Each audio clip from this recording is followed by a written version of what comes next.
Lindau Tejidos es una tienda que se crea en 1967, la crearon mis suegros, desde el principio ha sido una empresa familiar y siempre nos hemos dedicado a la venta de tejidos.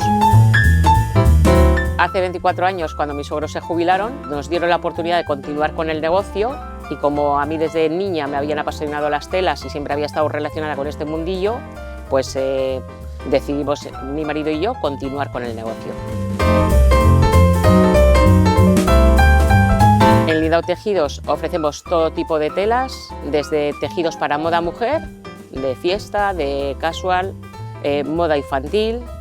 En los últimos tiempos nos estamos especializando en tejidos para ropa de basarritarra, tenemos también una estación de hogar y luego tenemos tejidos de disfraz durante todo el año.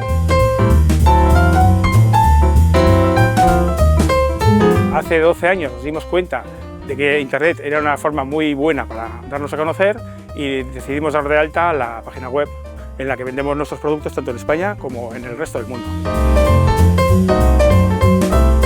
Hace año y medio empecé a indagar sobre la inteligencia artificial y desde el minuto 1 vi que nos podía ayudar muchísimo en el negocio.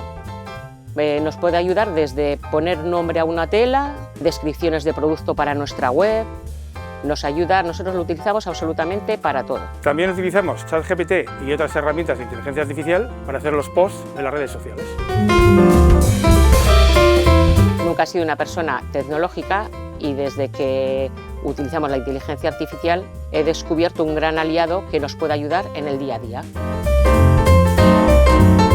En el comercio local recibimos una formación continua y en el comercio local también sabemos innovar. El comercio local es imprescindible y hace comunidad.